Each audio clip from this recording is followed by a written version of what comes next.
no mínimo, desabaria numa denúncia de trabalho escravo nas suas costas, e assim conclui. Senhor presidente, senhores e senhoras senadores, a advertência da jornalista Eliane Cantanhede é extremamente grave e vem se juntar aos diversos pronunciamentos feitos desta tribuna para que o governo federal fique alerta, não vá no canto da sereia cubana e defenda realmente os interesses de saúde do povo brasileiro. Mas, senhor presidente, eu trago aqui ao debate um outro assunto que também constitui preocupação hoje no nosso país. Algumas vezes, o que parece ser é bem diferente do que realmente é. E, a despeito das boas intenções, usa-se uma ótima ideia com objetivos obscuros, estranhos e incompreensíveis. Estou falando, senhor presidente, senador Mozarino Cavalcante, do duvidoso e nem um pouco transparente acordo triangular entre o Brasil, a Organização Pan-Americana, OPAS, e Cuba, para trazer 4.000 médicos da ilha para atuarem no programa Mais Médico, nos rincões do nosso país. Os primeiros 400 já estão em solo brasileiro desde esse fim de semana. Lembro-me que exatamente no dia 8 de julho, o governo anunciou que estava desistindo de trazer médicos cubanos, ouvindo os protestos e os alertas da classe médica brasileira. Vossas Excelências, senhoras e senhores senadores, lembram muito bem deste fato. Infelizmente, somente agora entendemos que aquele recuo era estratégico, uma maneira de jogar fumaça sobre um tema polêmico, para poder, à sorrafa, armar acordos de bastidores, para dar um bote em todos aqueles que debatem a questão de saúde pública da maneira clara e transparente. Só digo que não é desse jeito que se constrói credibilidade, nem se fortalece o processo de transparência, tão caro ao Estado Democrático de Direito. Agora, a mídia, a tônica, tem alertado para a combinação esdrúxula de exploração profissional, da maneira velada de repassar recursos para outro país e a falta de comprovação das habilidades profissionais. A medida, senhor deputado, senador Aloysio Nunes, é errada do ponto de vista legal, é uma estupidez do ponto de vista humano e também é um equívoco do ponto de vista moral. Todos sabem que manifestei a minha simpatia desde que tomei conhecimento do programa Mais Médicos do governo federal, antes mesmo do anúncio oficial, em jantar na casa do senador Valdemir Moca, com o ministro da Saúde, Alexandre Padilha. No entanto, não posso fazer ouvidos moucos e me furtar de comentar e criticar os dados estranhos envolvendo as negociações da vinda dos médicos cubanos ao Brasil. O governo, senhoras e senhores senadores, está provocando duas desconfianças. A primeira está demonstrando concretamente que abriu mão de fazer avançar, de fato, a saúde no Brasil por meio de medidas paliativas, cedendo à tentação de fazer populismo eleitoral com um assunto tão sério como este. Como disse aqui antes, a saúde depende de recursos volumosos, planos estratégicos de médio e longo prazo e um programa de investimentos para dotar cidades e regiões de estrutura médico-hospitalar, ambulatorial e farmacológico. No tocante aos médicos, que é apenas parte do problema, precisamos criar uma carreira sólida para médicos equiparando as funções do Estado. Infelizmente, do jeito que está se fazendo com a importação de médicos cubanos, não há como se levar a sério a denúncia de que, na verdade, o governo está contratando 4.000 cabos eleitorais, ao custo de mais de 400 milhões por mês de reais. O que o contribuinte brasileiro está pensando sobre este assunto? Pergunto. O que a sociedade brasileira pensa sobre esse verdadeiro escambo humano? Pergunto. A princípio, pode parecer que as entidades médicas brasileiras estão agindo de forma pouco solidária, por quererem impedir a chegada desses profissionais ao país. Afinal, eles vão atuar em localidades nas quais os nossos conterrâneos não querem se arvorar.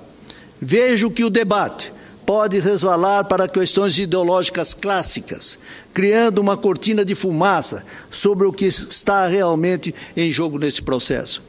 No entanto, o Conselho Federal de Medicina, a Federação Nacional dos Médicos, entre outras entidades, estão alertando com extrema correção sobre o risco de os cubanos serem submetidos a uma espécie de trabalho escravo e vão recorrer à Justiça e à Procuradoria-Geral do Trabalho, além de notificar diretamente o governo brasileiro. É sabido, senhores e senhoras senadores, que em outras ocasiões o governo cubano ficou com até 80% do salário dos profissionais da medicina enviados à Bolívia e à Venezuela.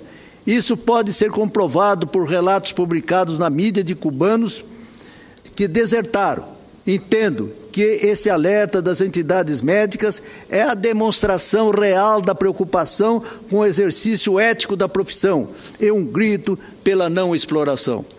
Fico aqui imaginando, senhores senadores, quando ocorrer algum tipo de problema com pacientes no interior do Brasil, podendo inclusive em decorrência de imperícia médica ou mesmo falta de condições de atendimento emergencial, ocorrer óbito, surgirá naturalmente a pergunta: o governo cubano será corresponsável pelo o que ocorrer com os brasileiros?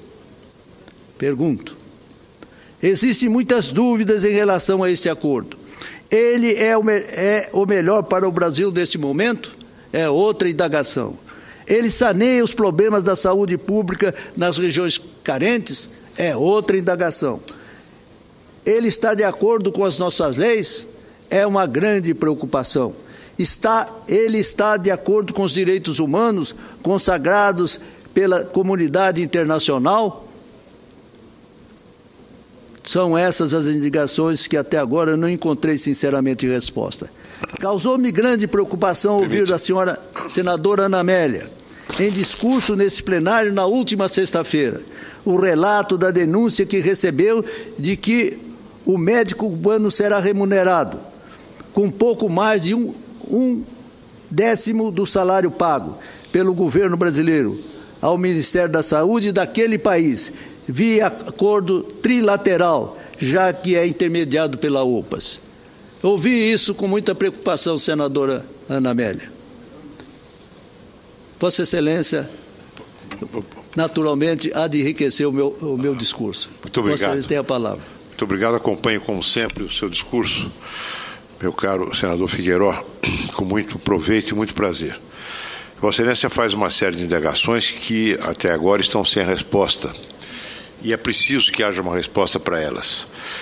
Quero dizer a Vossa Excelência que vamos, em nome da bancada do PSDB, convidar o representante da organização da OPAS, que foi a intermediária, Organização Pan-Americana de Saúde, que foi intermediária entre o governo brasileiro e o governo cubano para a concretização deste acordo, para que esclareça muitas dessas questões que são, para nós ainda, questões que estão ainda na penumbra, né? Acrescento mais uma, essas indagações. Cuba é um país de 11 milhões de habitantes, tamanho, a população da cidade de São Paulo. De repente, ela se vê privada de 4 mil médicos. É de se perguntar, como é que a saída de 4 mil médicos, assim, de chofre, não leva a um colapso do sistema de saúde daquela ilha? Será que esses médicos estão realmente exercendo a medicina lá? O que eles estavam fazendo? Qual é o currículo efetivo desses médicos, além da habilitação profissional, das disciplinas que lhes são ministradas no curso? Que experiência têm efetivamente esses médicos para vir aqui trabalhar no Brasil em condições adversas, sem equipamentos, sem estrutura de apoio, não é? É preciso um médico de grande experiência para dar conta do recado. Será que é o caso desses médicos cubanos que estão chegando agora? Realmente, eminente senador Luiz Nunes, isso é uma indagação que nós estamos fazendo hoje. A minha opinião é que se há uma sobra de 4 mil médicos lá à disposição da comunidade internacional, evidentemente, isso me leva até a acreditar que eles realmente não foram formados para exercer a ciência de Hipócrates, mas sim com o objetivo paralelo de ser ideólogos de uma determinada doutrina que não é a que o Brasil recebe, que os brasileiros aceitam. Então, existe uma dúvida realmente quando se indaga se eles vêm aqui para serem realmente médicos ou para exercer uma outra ação que contraria o espírito democrático do povo brasileiro. Sem dúvida nenhuma. Mas continuo agradecendo a parte do eminente senador Aloysio Nunes para dizer, senhor presidente, que o que justifica o Estado brasileiro desembolsar R$10 mil e o profissional receber cerca de R$1.500, já estão dizendo que seria R$2.500, R$4.000. Mesmo assim, mas o médico receberá moradia e alimentação da prefeitura e não precisaria de tanto dinheiro. Será essa a lógica? Como assim, pergunto? Estamos todos assombrados, estamos todos perplexos. O ministro das Relações Exteriores, senhor Antônio Patriota, e o advogado-geral da União, senhor Luiz Adams, disseram, em outras palavras, que não tem nada a ver com isso. Veja, vossas excelências, disseram, duas importantes autoridades do governo da República disseram que não tem nada a ver com essa questão dos médicos cubanos. Ou melhor, da maneira mais polida, o senhor Patriota disse que, aspas, não tem por que se pronunciar sobre esse detalhe do programa. Fecha aspas. E se o Brasil for questionado pela OIT, quem vai se pronunciar, senhor ministro das Relações Exteriores, a respeito? Deixo mais essa indagação. Entendo que o termo de conduta do trabalho dos médicos cubanos no Brasil seja semelhante ao já aplicado na Bolívia e na Venezuela. Ou seja, com o governo da ilha abocanhando parte do salário de seus cidadãos, além da expressão latente de uma exploração de trabalho alheio. Entendo que se o Brasil não questionar esse ponto do contrato, estará dando uma demonstração à população nacional de que é conivente e está financiando, de certa forma, aquele país. Senhor presidente, o meu pronunciamento demanda mais algumas páginas. Se Vossa Excelência me permitir mais alguns minutos, eu me serviria dele para completar o meu discurso. Muito grato a Vossa Excelência. Se é isso mesmo, o Brasil está lamentavelmente ajudando a manter a ditadura cubana, via exploração do trabalho alheio, nos colocando em risco até diante da Organização Internacional do Trabalho por denúncia de trabalho escravo. Senhoras e senhores senadores, 74% dos médicos cubanos vão trabalhar no Norte e Nordeste, 68% dos municípios dos quais eles são alocados em todo o país, apresentam os piores índices de desenvolvimento humano, com boa parte da população em área rural. A pergunta que fica é, eles terão condições mínimas de trabalho? Material, equipamentos, equipe interdisciplinar? E quem vai pagar essa conta? Também as prefeituras já estão sobrecarregadas em seus orçamentos? Sim, porque os gastos em hospedagem e alimentação já serão bancados pelos municípios. Destaco, senhor presidente, ainda a questão da validação do diploma. Os médicos cubanos que chegarão ao Brasil vão participar de módulo de treinamento e avaliação por 3 semanas. Só isso, pergunto? Eles vão entrar aqui com uma espécie de green card, desvirtuando o que existe na legislação brasileira? Infelizmente, nosso governo não tem dado esclarecimentos transparentes a respeito desses incontáveis detalhes. É preciso despertar o Executivo Federal sobre o erro que ele está cometendo e que fatalmente pagará no dia de amanhã. Ainda há tempo de mudar aquilo que em pouco tempo se tornará irremediável. Deixo o meu alerta e a minha preocupação. Mas, senhor presidente, para concluir, eu considerei extremamente perspicaz e oportuna a análise feita pela jornalista Eliane Cantanhede, publicada em sua crônica Folha de São Paulo, de ontem, domingo, sob o título Avião Negreiro, e que reflete um sentimento de apreensão no tocante à presença, em especial, dos médicos cubanos, que, pelo noticiário corrente, pode nos fazer retornar à história do Brasil quanto ao tráfico por meio dos navios negreiros. Por isso, faço questão de transcrever integralmente o texto para que conste nos anais desta classe, e assim terminarei, senhor presidente. Aspas.